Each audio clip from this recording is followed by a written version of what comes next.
Hi, everyone, and welcome to another episode of the Data Standard Audio Experience. I'm here today with Myles Guanzon, the VP of Engineering at Omada Health. And today we're going to be speaking about how digital platforms are innovating the healthcare industry. So, welcome to the show, Myles. I'm very excited to speak with you today. Thank you. Excited to be here. Yeah, and could you go ahead and introduce yourself to the audience? Yeah, sure.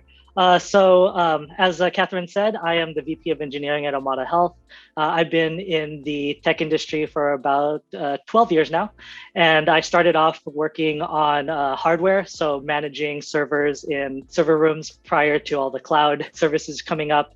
And then taught myself how to code, did jobs there, spun up a design agency with a few people. I did that for a while prior to working at Omada Health. Today I'm happy and proud to lead the engineering organization over there. And again, excited to speak with you today on the data standard. Yeah, and I'm very excited to just hear more about the work that you do and just maybe how the future of healthcare looks like with the emerging technology right now. And how is data really building innovative digital platforms specifically for Omada Health right now? Well, data and specifically health data, I think is something that has really been growing in the industry.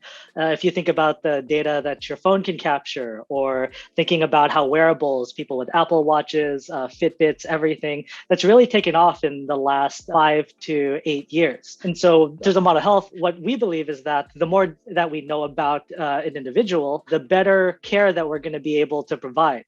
And that's something that's always been known from the traditional healthcare industry. But for us as a digital platform wanting to expand into that, we're trying to marry the best clinical practices with technology to make sure that we are providing the right intervention at the right time. Yeah, definitely. That's so great to hear, especially with technology really innovating and advancing as the years go by. And it's really solving a lot of different problems we have, especially in the healthcare industry today. How do you use data for marketing to tell a story to your business stakeholders? Well, of course, for anybody within the digital healthcare space, ROI is always an important aspect, but not just for our customers, but also their population and their members.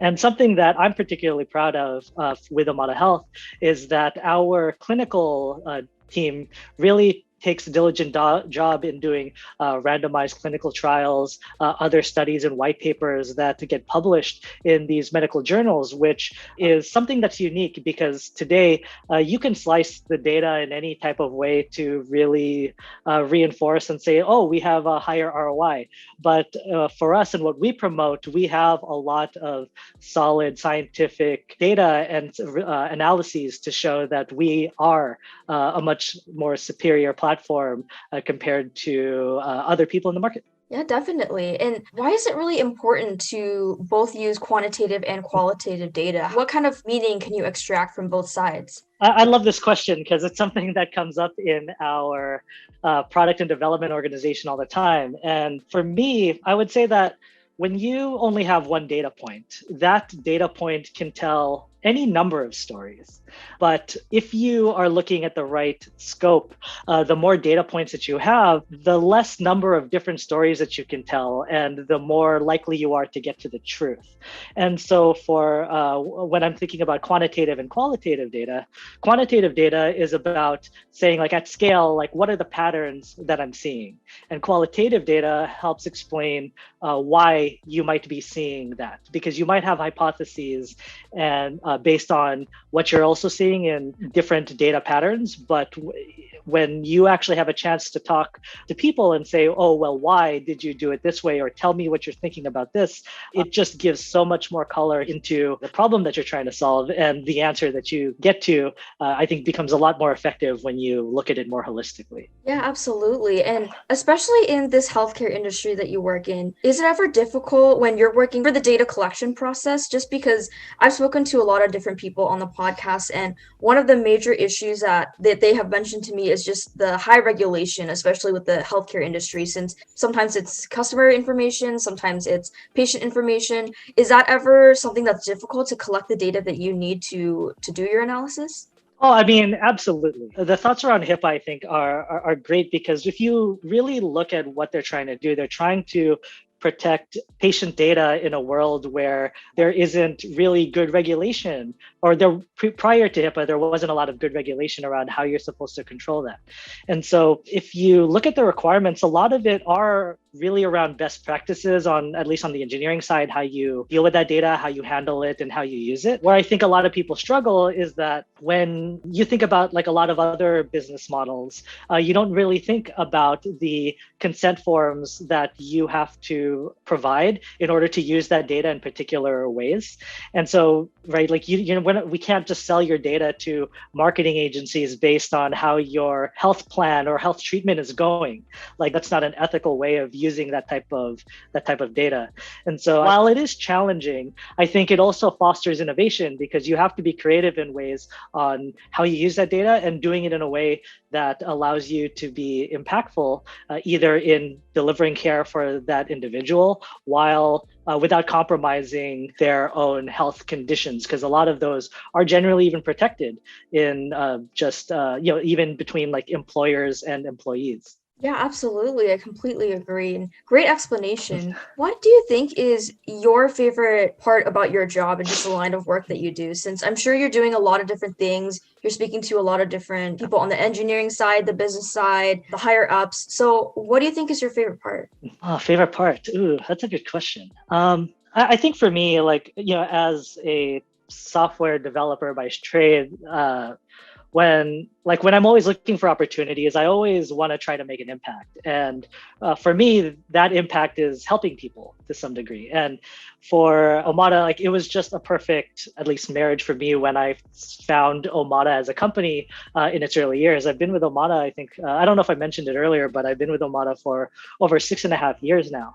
And during that time, we were primarily helping people who are at risk of diabetes. And fast forward to now, like not only are we still doing that, but we're helping people who are at risk of heart disease, people who might have hypertension, type 1 and type 2 diabetes, behavioral health, and most recently, now we can handle musculoskeletal conditions. And this one might almost seem obvious, but like my mom is actually somebody who has had diabetes for a long time. And when I first joined Omada, she was so excited to try the program, but because of where we were, she wasn't able to do so because, again, like we were only supporting people who were at risk of diabetes. And so at one point when we were able to handle the more complicated conditions, she was like right away signed up and you got a chance to try it out. And that's the kind of impact that I really enjoy being able to provide, because a lot of the time we'll get testimonials from people who are saying like, wow, like my coach really helped me do this, or this program really made an impact in my life and helped me achieve the health goals that I want. And that I think is definitely the best part and why I continue to be here.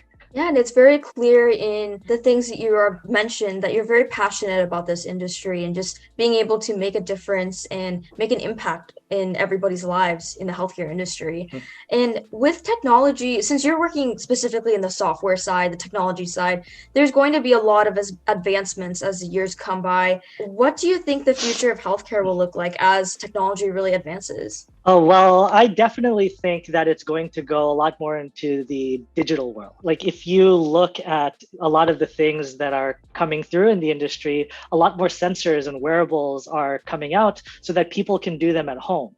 And part of managing a lot of chronic or complicated conditions is really that the treatments are usually unique. And again, as I mentioned earlier, you really need to know, the more that you know about a person, the better that you can deliver that care. So I see a lot of that being made a lot more accessible, people being able to interact with their care team digitally through a type of platform.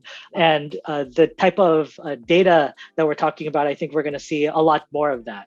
Where traditionally, like if you wanted to get your blood pressure right, you're going in for a checkup, checkup, your doctor or a physician, nurse, whoever your care team member is doing that for you, and it gets added to your chart. But for example, like at Omada, we have a cellular embedded blood pressure cuff that we have for people who are in our hypertension program.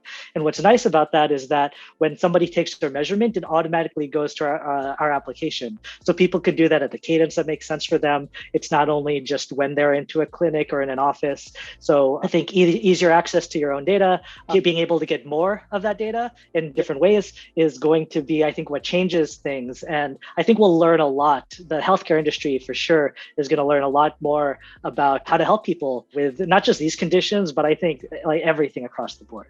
Yeah, I think that's very interesting, and that's going to definitely change the game for just the healthcare industry. It sounds like it would make it very cost efficient and just efficient in general for time, not having to go physically to the office, but you can just do things at home, and that sounds great to hear. And I want to say thank you so much, Myles, for joining me today on the Data Standard podcast. At the Data Standard, we're always trying to build a community of just data thought leaders and data enthusiasts so that everybody has a place where they can network and collaborate with each other. So what is something that we can do for you? Omada Health is hiring right now, so I am hiring a bunch of roles. So if anything that I talked about is interesting to you or your network, please reach out. I am available on LinkedIn, and we are looking primarily for a senior software engineer on our data platform. So again, that's not the only roles that we have open, but I would definitely say, if you want to learn just more about us and what we're doing, happy to connect with people. Yeah, that's perfect. And where can everyone connect with you online? Yeah, LinkedIn would probably be the best one. I'm easy to find on there. Okay, fantastic. And thank you so much, Myles, for joining me today. It was so great to speak with you and just really learn more about your journey, specifically working in the software healthcare side and really making an impact for everybody in the world. So thank you so much for being on the show today. Oh, you're welcome, and thank you for having me.